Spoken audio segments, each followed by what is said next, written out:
Yo, what up guys, Slow Mo Backslap is here, slapping you with another video, and today I'm going to talk about Anthem. Yeah, Anthem. Like, remember Anthem, that game that was so hyped up back in 2017, and we all thought it was going to be like this amazing looter shooter, and it was beautiful, and come to find out that that game didn't really exist in that form when we first saw it. Yeah, that Anthem. Well, Bioware has been working on the game behind the scenes. They got like a team of 50 people that are still working on the title, trying to improve it. It seems like their goal is to kind of have a revival of this game in the same vein as what happened to No Man's Sky. And so this has been kind of tentatively titled as an Anthem Next, and I'll get into how I feel about that in a little bit, but I want to talk about a lot of the information and stuff that they were showing to the Anthem community on the things they're working on, and some of it looks very, very promising. And so the first thing I want to talk about is the Frostbite Engine itself, which seems to have been, at the time of the development of this game before it came out, to be woefully not capable of handling the task at hand. Wasn't capable, wasn't versatile enough for the developers, and that proved to be pretty problematic for them as they were trying to troubleshoot, fix bugs, get the game to be running at a lot more stable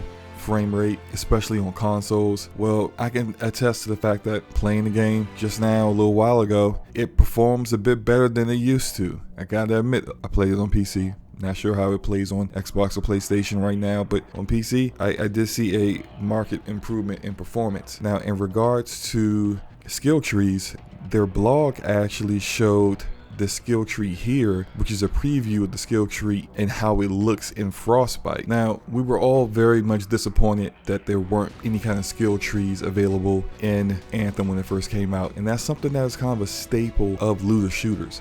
Regardless of the differences that you would see in various different looter shooters, a skill tree is almost a must-have. Now, you may see that some titles don't have those, like The Division, but The Division has a massive amount of versatility and build diversity that really makes up for it. When you don't have that, you need a skill tree, and Anthem didn't have it, but it looks like that is being worked on now. And again, this is the image of what they're showing of what the skill tree looks like from within Frostbite, which is, really, really promising. Another thing I want to talk about is builds, and it looks like they're going in a really good direction with build diversity. Bioware is trying to push for choice and experimentation in your loadout, and that has always proved to be a smart decision when it comes to looter shooters. Having the ability to be versatile in how you build out your character, being comfortable in what you're using in your loadout, in your build, and playing the game the way you would like to play it. I also really like the interface, and of course this is still in development, so things are subject to change, but look at this interface. It looks way better than the current interface in the current game, and I like that things are a little bit more streamlined as well, so it's a little bit simpler in getting it in and out of what you want to change in your loadout and how you want to build it out. I also want to take note of something that you see in this image here. It looks like you can now switch out ultimates, because their ultimate ability slot is empty in the screenshot, and the fact that you even have an ultimate ability slot kind of indicates to me that you'll be able to switch out ultimate abilities, which I think is pretty daggone awesome. Also, it seems like they're kind of changing some things up a little bit. Abilities are going to be unlocks and not drops, so you don't have to worry about getting a drop that will allow you to do a certain move. Instead, you'll be unlocking that ability, which would then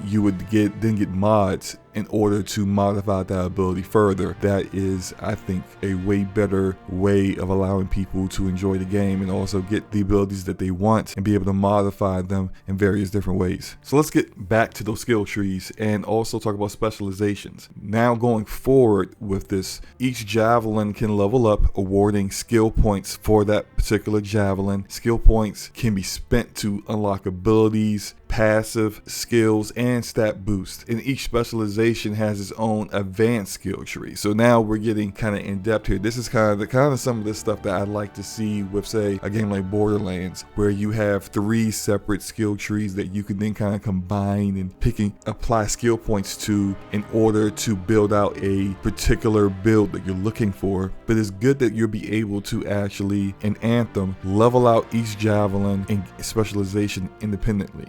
and each javelin is going to have 3 specializations. This is also, as I said, very similar to Borderlands, where in Borderlands each Vault Hunter has 3 separate skill trees that all provide a different method of combat, a different way of building out that character, different skills and abilities. This seems to be where Bioware is trying to take Anthem, and I think for longevity, this is the kind of stuff that you really want to see. And especially for someone like me who stepped away from Anthem and is now someone interested in its development and interested in how it plays out, because I do plan on trying it again once they roll out Anthem next. There is a new javelin that they're working on called the Paladin, and that is also going to get the additional skill trees, the specializations, and all the other things that the current 4 javelins will be getting. And to finish it all up about the things that they've been updating, they also show what looks to be a teaser of a base in the cloud. So this might actually be like a second hub or a second base of operations for you to be able to explore in and head back to after missions, not just Fort Tarsus. So they've definitely been working hard on improving this game with just such a small team, but I still do need to address kind of the elephant in the room. So it's great what they're doing here for the Anthem community, but BioWare's reputation has been really damaged by the reception of this game and the state it was in. The fact that they just released this game knowing it wasn't what people wanted, knowing it wasn't ready, and just kind of hoping that people would deal with the lack of a really quality title at launch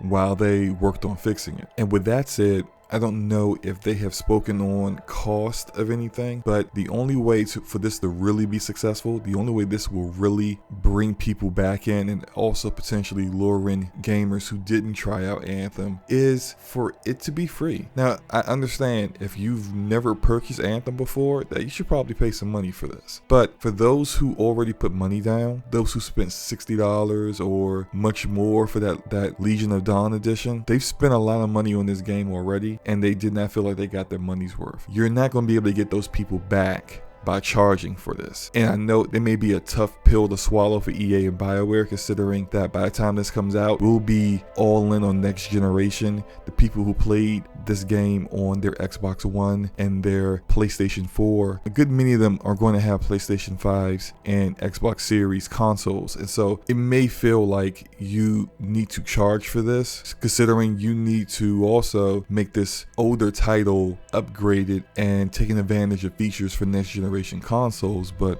if you really want to make all the time and effort that you put into this game worthwhile, for those who already purchased the game on last generation, you need to make this a free upgrade for all of this stuff. And the content, this update that's being provided, it needs to be absolutely free for those who already own the game. Otherwise, this is fully a waste of time. It could be the most amazing update ever. It could really catapult Anthem into a game that on performance and quality is up there with the very best of looter shooters.